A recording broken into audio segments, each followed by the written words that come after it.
ప్రభునందు నాకు అత్యంత ప్రియమైనటువంటి వాళ్ళారా, మన ప్రభువును రక్షకుడైనటువంటి యేసుక్రీస్తు వారి యొక్క శుభనామంలో మీ అందరికీ నా హృదయపూర్వకమైన శుభములు వందనములు తెలియచేస్తున్నాను. ఉదయకాల సమయంలో దేవుని వాక్యాన్ని ధ్యానం చేసుకుందాము.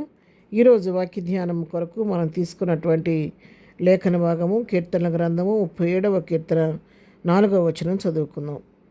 యెహోవాను బట్టి సంతోషించుము, ఆయన నీ హృదయ వాంఛలను తీర్చును. ఆమేన్. దేవుని నామమునకు మహిమ కలుగును గాక. ఈ వాక్య భాగాన్ని మనం గమనించినట్లయితే ఈ 37వ కీర్తన భక్తుడైనటువంటి దావీదు రాసినటువంటి కీర్తన.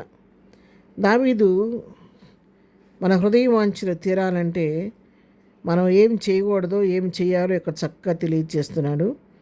ఎప్పుడైనా మన కోరికలు తీరాలంటే, మన హృదయ వాంఛలు తీరాలంటే మనము యెహోవాను బట్టి సంతోషించటం నేర్చుకోవాలి. అంతేకాదు పై వచనాలు మనం గమనిస్తే చెడ్డవారిని చూచి మనం వ్యసనం పడటం మానివేయాలి.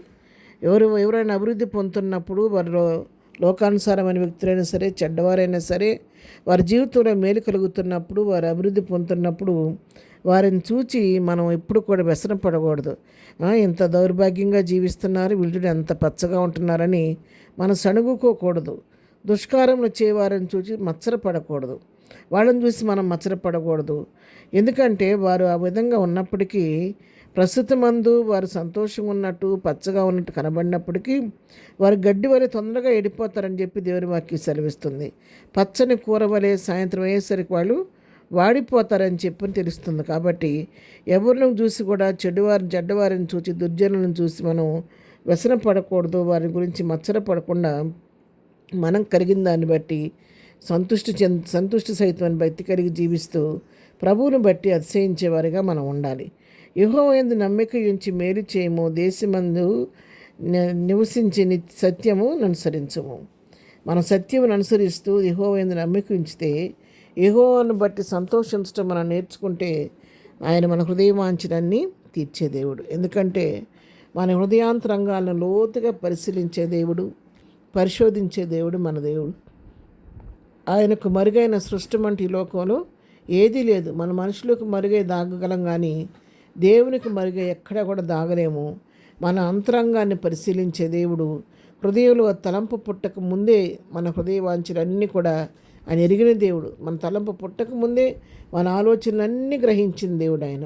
అంతేకాదండి, మనం పుట్టిన దగ్గర నుంచి నియమించిన దినాలు ఒక దినమన్నా కాకముందు అది దినాలన్నీ కూడా తన గ్రంథంలో లిఖించి పెట్టిన దేవుడు మన దేవుడు. ఆయనకి మరిగే మనం ఎక్కడ దాగలుగుతాము?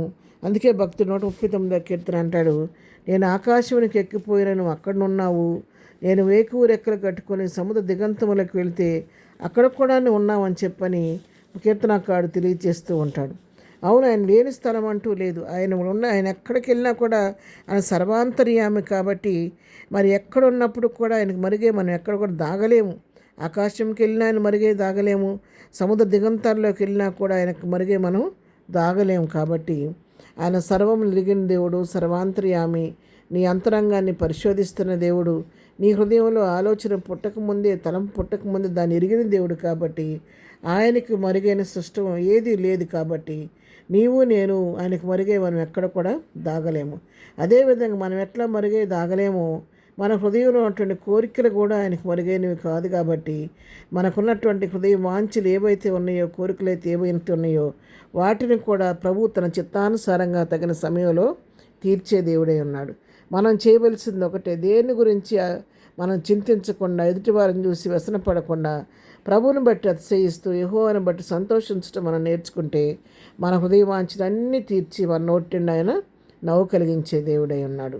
కాబట్టి ప్రభు వైపు చూస్తూ విశ్వాసంతో ముందుకు సాగిపోదాం. ప్రార్థన. ప్రేమగల తండ్రి, పరిశుద్ధురాని పాదముల కొందనాలు. ఉదయకాల సమయంలో ప్రభు ఆయన మా హృదయ వాంఛలను తీర్చే దేవుడుగా నేను గురించి మేము తెలుసుకున్నాం. ప్రభు ఎంతవరకు మా జీవితాల్లో ఎన్నో మేలు చేస్తూ వచ్చారు, మా హృదయ వాంఛలను తీరుస్తూ వచ్చిన దేవుడు అయ్యా, నీ కొందనాలు. ఇక ముందు కూడా ప్రభు చిత్తాన్ని అప్పగించుకొని చుండగా మీరే మా హృదయ వాంఛలు తీర్చండి. వాక్యం గురించిన బిడ్డలకు ఉన్న కోరికల సమస్యలన్నీ తీర్చండి. వారి హృదయ వాంఛలు తీర్చి వారి నోటి నవ్వు కలిగించేయండి. దినం మేము చేయి పనిపాటలో రాకపోకలో క్షమం దయచేయండి ప్రభా.